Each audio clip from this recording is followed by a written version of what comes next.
Bruce Feldman, stopping by once again in his usual Wednesday spot. And let's start off the conversation with what you just revealed to the Roku channel audience. When you walked out of here last Wednesday, you were in the parking lot and you looked down at your phone, and what happened? I missed a text from somebody saying, hey, just a heads up, hearing that Saban is going to retire tonight, you should look into it.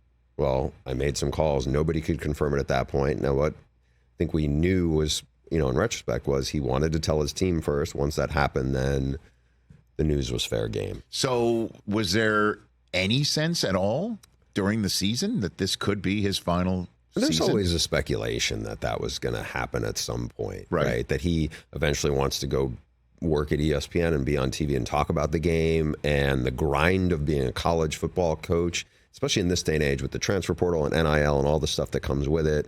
I think it's exhausting, and even for Nick Saban. And I think he knew this was a really good job he did from how bad how un-Alabama-like the team was at the beginning of the year, yes, to what they were like to be a playoff team and almost make it to the championship game. So do we know when did you pinpoint when he knew? Do you think he strolled on the sideline to the Rose Bowl, maybe looked around saying, this is it? Does he know it? There's a funny moment that happened after the game. So at Rose Bowl, I remember being with a bunch of people right outside the Michigan locker room. Mm-hmm. And Saban had just done his post-game press conference. He comes down the ramp of the Rose Bowl in the golf cart. Really has to stop because there's a cluster of people in the way who are, kind of where the Michigan locker room is. And he kind of looks and sees everybody and does this kind of like pageant-y wave and gives this kind of half smile.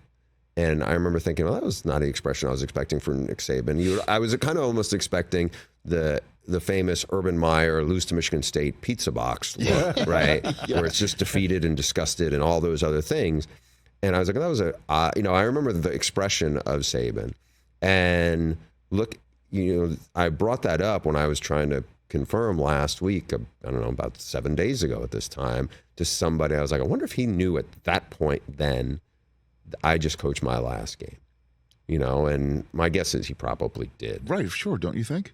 Yeah, because I don't think he was going back and forth on it, to the end. You don't make a decision like that, reactionary. But I think he probably had to feel at that point, this is it. I mean, you look at some of the reactions in retrospect of people saw him around the game, and I think it maybe is a little more foreshadowing than we probably could have imagined. And this may be naive to say, but I was kind of stunned that there wasn't a handpicked successor, that there's nobody on the staff that there was nobody from this group. I mean, right? If it had gotten to the point where it got past Kalen DeBoer, we had heard that they were going to at least interview Tommy Reese, the offense coordinator, but Tommy Reese is just barely 30. But the idea that you would replace him, and Saban had, ideally, the best coach out there is Kirby Smart, who is his protege. But Kirby Smart's got, he played at Georgia. He's from Georgia. He's got a really good situation, a great situation at Georgia. And you don't want to be the guy to replace Nick Saban if you already got that. I just think if Sark was still the offensive coordinator, I know that people inside Alabama really think highly of him and what he had done there. But he's at Texas. And in a lot of ways, Sark has a better situation than if he were to come back to Alabama, because at Texas, he's replacing Tom Herman. At Alabama, you were replacing the greatest coach of all time. That's just a heavy shadow. Is that why because again, you just used the phrase getting past Kalen DeBoer. I mean, how many coaches, because it seems like they kicked a ton of tires here, starting with Dan Lanning and then with Sarkisian, and then with Mike Norvell, and then they got the Washington coach to say yes. Is that a fair assessment of the way this went? I mean, I know they liked Dan Lanning. He had been there, but by the way, Kalen DeBoer's 3-0 against Dan Lanning. No, right? by the way, I'm not clearly. Clearly, I saw what he with my own two eyes. I think Rich, it was a case of this. I think that they were really impressed by Kalen DeBoer as more people found out about who he is and what he's about. He was the one guy that really has no ties to the region. I mean, Mike Norvell had never coached in the SEC, but he's in Tallahassee at Florida State. He coached at Memphis. He's obviously recruited in that footprint a lot. But by the same token, two of the greatest coaches, most successful coaches in recent history came to the SEC with no SEC experience. One was Nick Saban before he got to LSU, and the other one was Urban Meyer before he got to Gainesville. And those hires worked out really, terrifically for those schools. So I don't know, in Sark's case, I think there was probably interest, but I don't know how far they actually would have got down the road with him. Mike Norvell, I think there were real conversations there. I don't know what the order of sequence is. I'm sure in the Florida State side, they're going to say Mike Norvell was the choice. In the Alabama side, they're going to say, yeah, we were always interested in more. Kalen DeBoer was a guy we thought would be more ready to take on the responsibility of following Nick Saban. The Dan Lanning's deal, and we reported this after Saban had stepped down, his buyout is so big. It's way bigger than what has been reported with just Oregon. And so everything I know, having been around him and had a lot of conversations with him, is that he really loves it up there. He feels like he's got a really good thing. It seems like he's got a really good thing. Oregon's got the NIL piece figured out. Like, that team, I would say, to me, would be the favorite to win the Big Ten in their first year based on what he has coming back. Sure. So I don't think he was in position to go, hey, I'm really coveting that job. But I think a lot of stuff we're not working out for it to go in that direction anyway. It just was kind of surprising to me that Alabama just didn't get its pick because of it's Alabama, because of what, and I know those are monster-sized shoes to fill, and you never want to be the guy after the guy. But, I mean, I might want to live in Alabama's locker room. You know what I mean? Like, those facilities, and one would think the support that they must have is second to none. I think it's the alignment piece of it that I've heard is different, where if you're a head coach someplace else, you have to go through a lot of other stuff to maybe get something rubber stamped. Yes. Whereas certainly at Alabama, when you're Nick Saban, there wasn't much of that resistance or bureaucracy to wade through. So I think those situations were really good. But again, in a lot of ways, I don't think the gap is significantly bigger at almost any of those programs. By the way, Texas is going into the SEC this year. I mean, again, I think what Steve Sarkisian's done there, I think he kind of knew, I'm rolling here. Why would I leave? As opposed to there. The one that's curious to me a little bit would be Florida State and Mike Norvell, just because we know how much friction there's been with the leadership at Florida State to try to get out from under the ACC. And for Mike Norvell, if he could have gone, and I honestly do not know if there was an offer. I think those things would get caught into semantics, and it's unlike, there's a level of transparency that comes with the NFL protocols that there is none of that in college.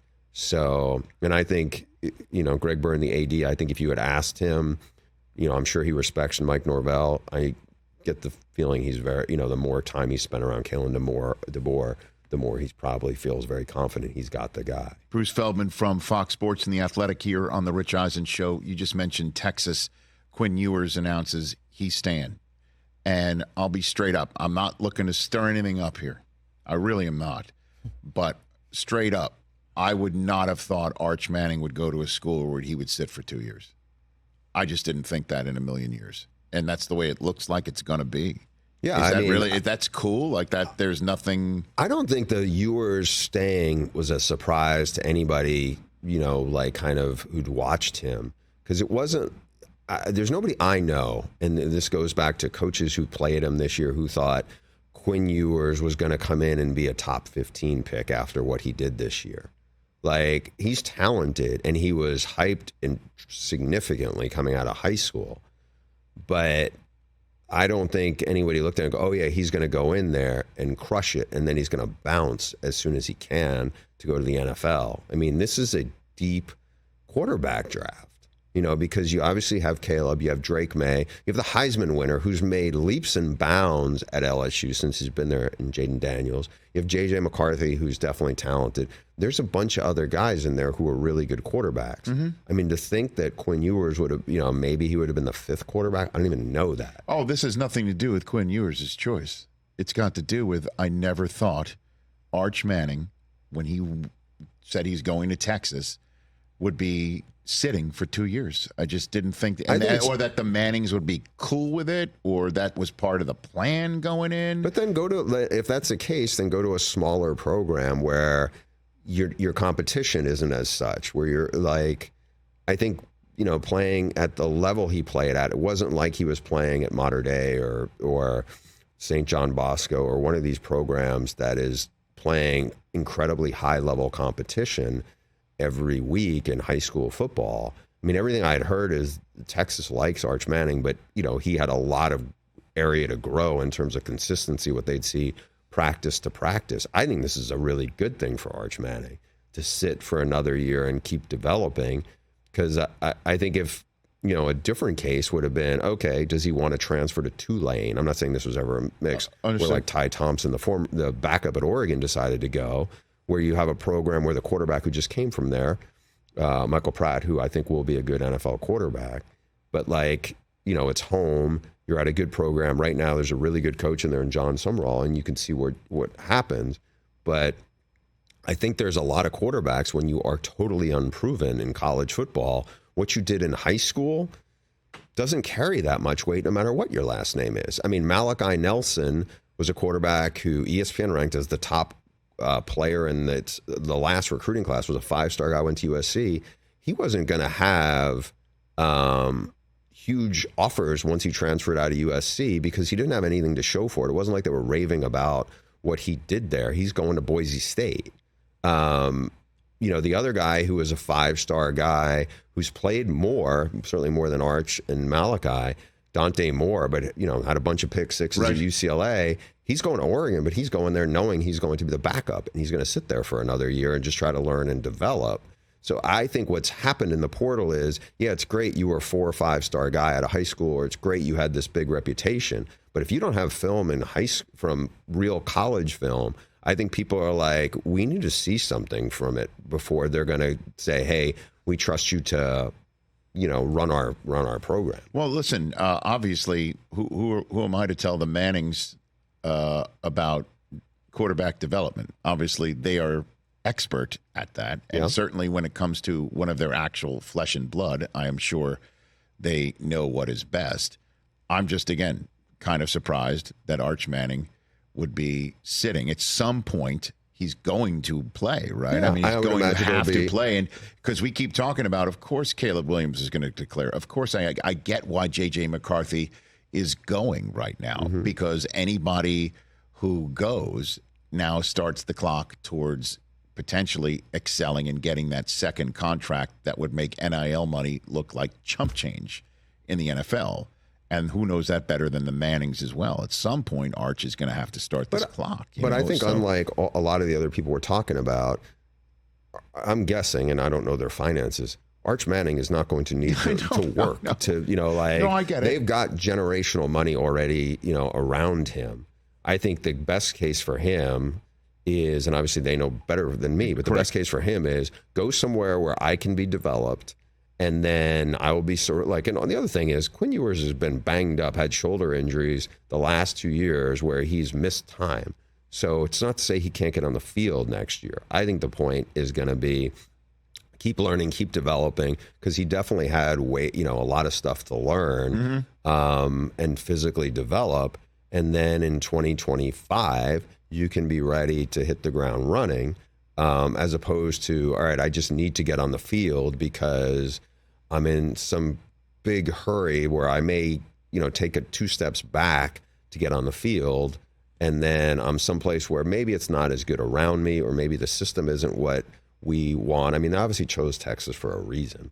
And all those things are still in place. And if anything, I feel like the plan, if you are objectively looking back going, all right, I'm more sold on my decision to go to Texas.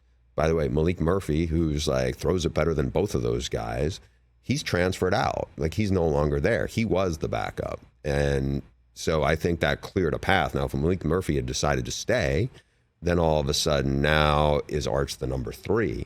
That would have been, to me, a bigger question mark. But now that, that has changed. And I think as the number 2, you get more reps. You certainly will be in position if Quinn Ewers does get hurt again to be in line to jump in and be ready. we already talked about Stroud with Daniel Jeremiah yesterday because we saw him at the Combine, and I guess the Georgia game you began to see flashes of what we're seeing now, right? But other than that, I mean, he's really taken his game to a new level. But Jordan Love, we haven't seen play football essentially in 3 years. Did you see some of this play when he was at Utah State?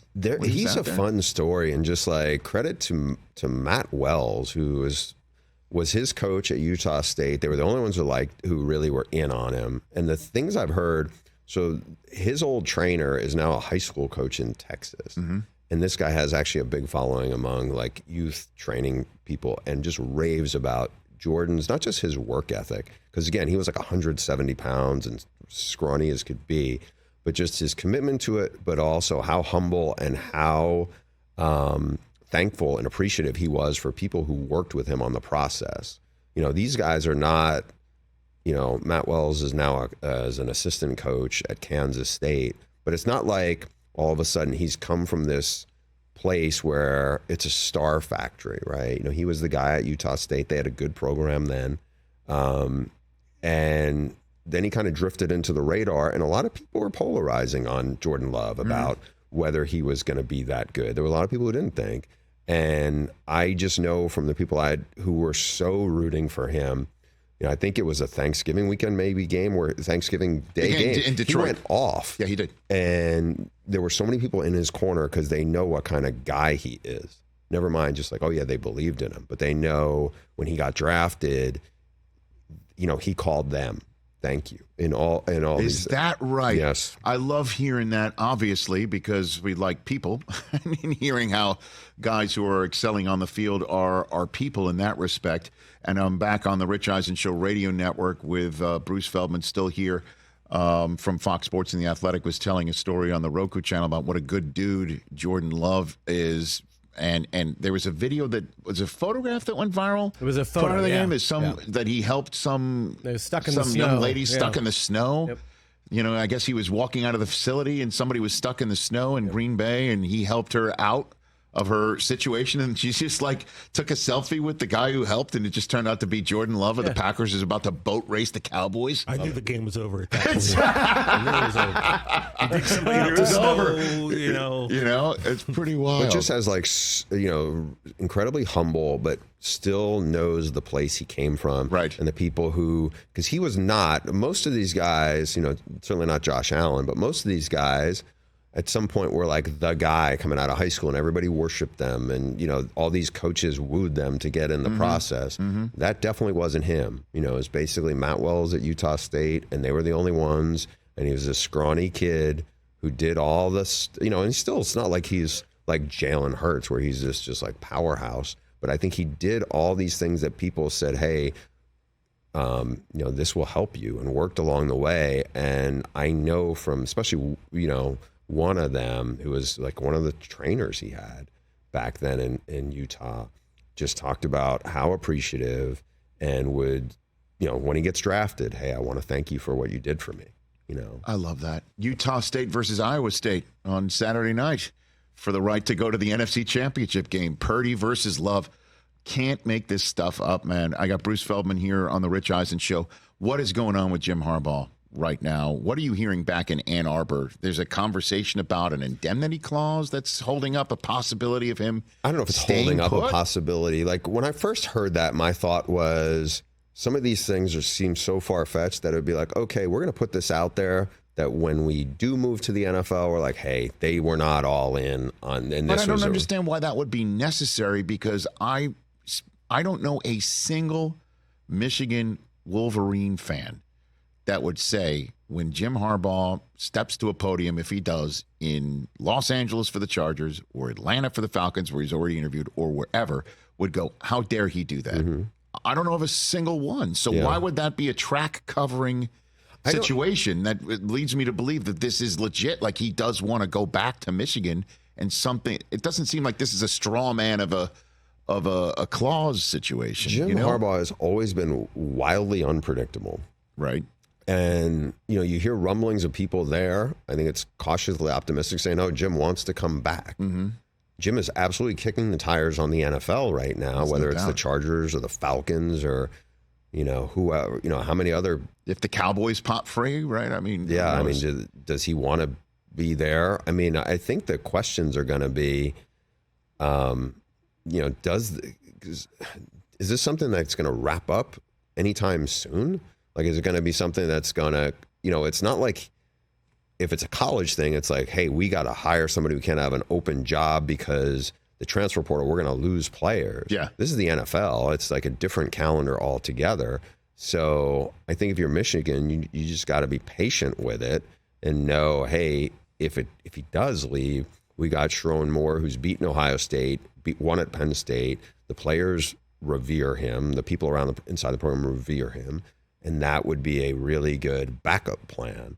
What is the clause about? What are you hearing? I mean, what is this? He wants full indemnity if something pops up with the NCAA? Yeah, and I think the tricky part on that to me is that with the NCAA, you are accountable if you're the head coach for people under you. The staff is 50 people, so if there is something there. Now, last week, Florida State had something where their offensive coordinator, and this is portal related, got hit pretty hard, and it was like, wait a minute, this isn't exactly how the NCAA language usually goes towards the head coach. It was like really more the offensive coordinator got dinged for something, which I think a lot of people felt like was the NCAA was trying to make an example of him and them.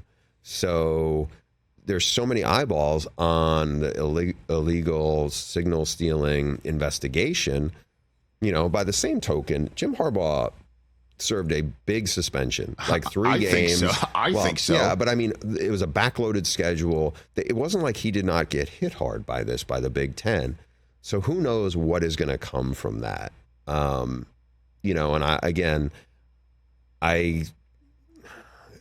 it's hard to unwind at this point. I just think that, he's going to sit here and look and say, okay, what's my best option here? Do I really want to be back in the NFL, and do I think I can lead this team to a Super Bowl? Can I lead this franchise to a Super Bowl? I ultimately think that's where he's going to end up. You do?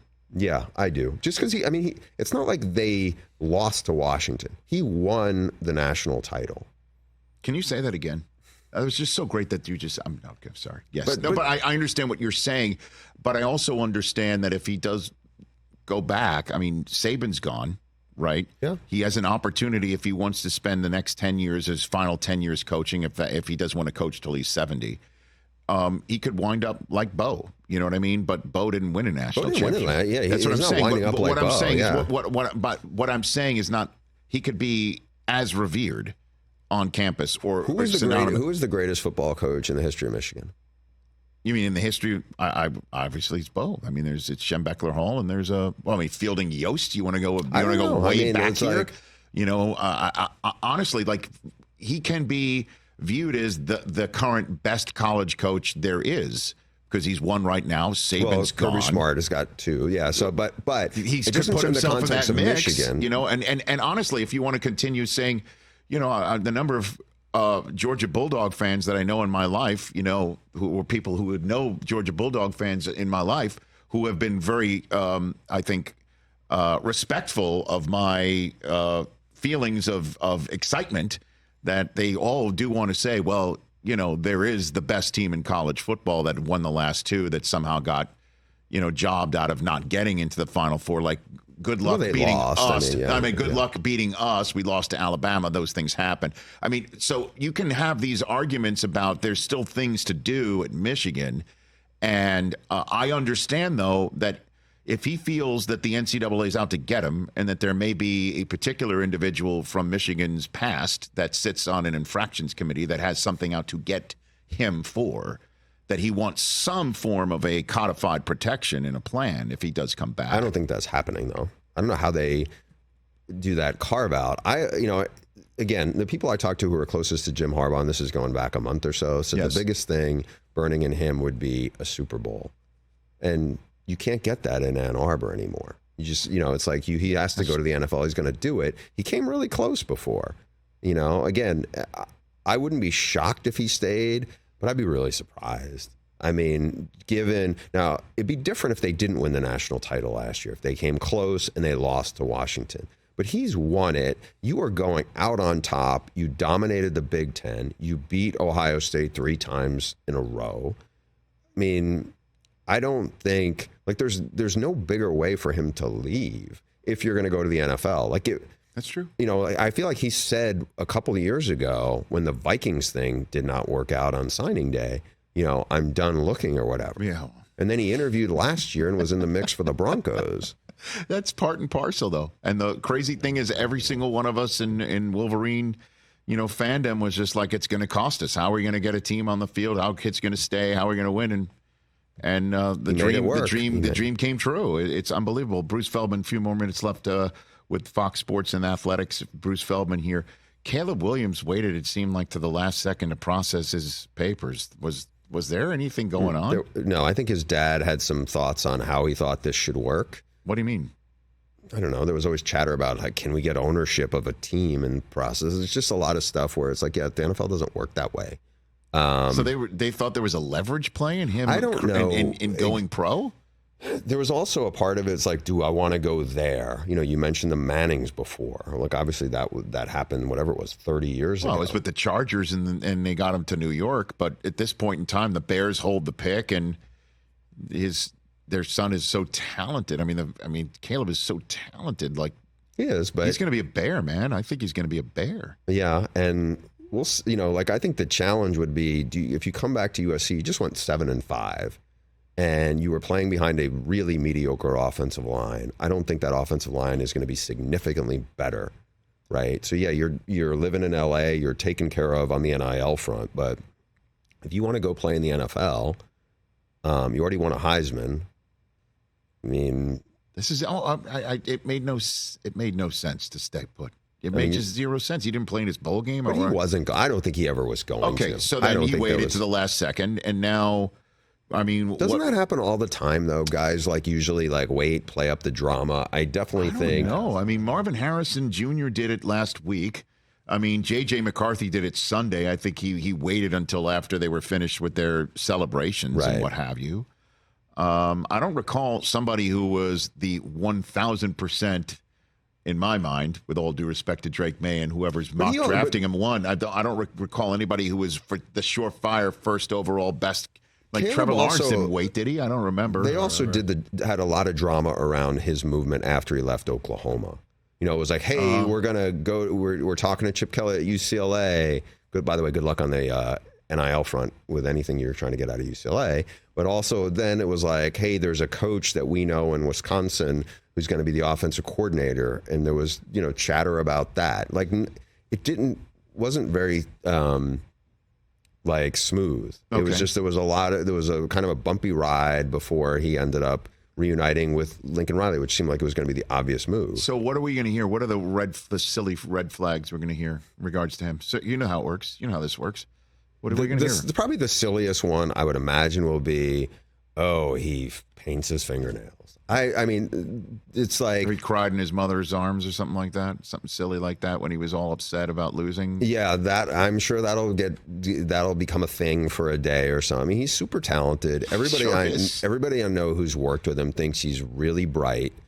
Really, really bright. He's physically strong. He's done everything to get himself ready for this. I just think, it's going in the NFL, and half the guys who they take, more than half, when it comes to quarterbacks, don't live up to what they're doing. Some of it's circumstance, and some of it's like the adversity that you've never had before to that degree when it's real than when you're, trying to be the face of a franchise.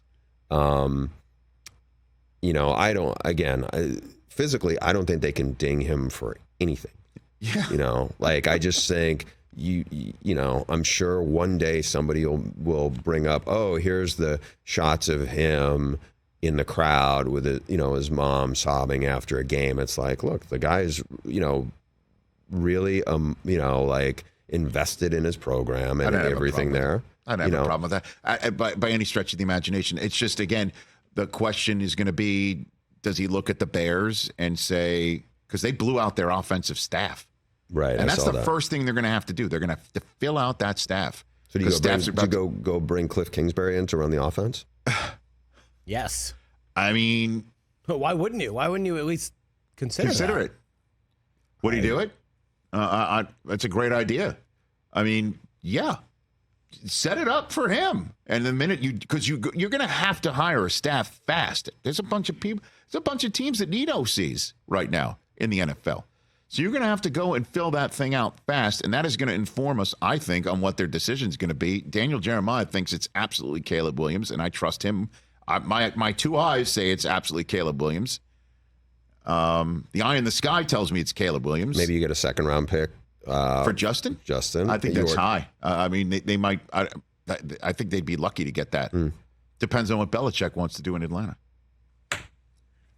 By the way, you know the biggest, you mentioned C.J. Stroud a minute ago. The biggest C.J. Stroud sleuth or whatever, the one who was onto it way before, is DJ's podcast buddy, Bucky.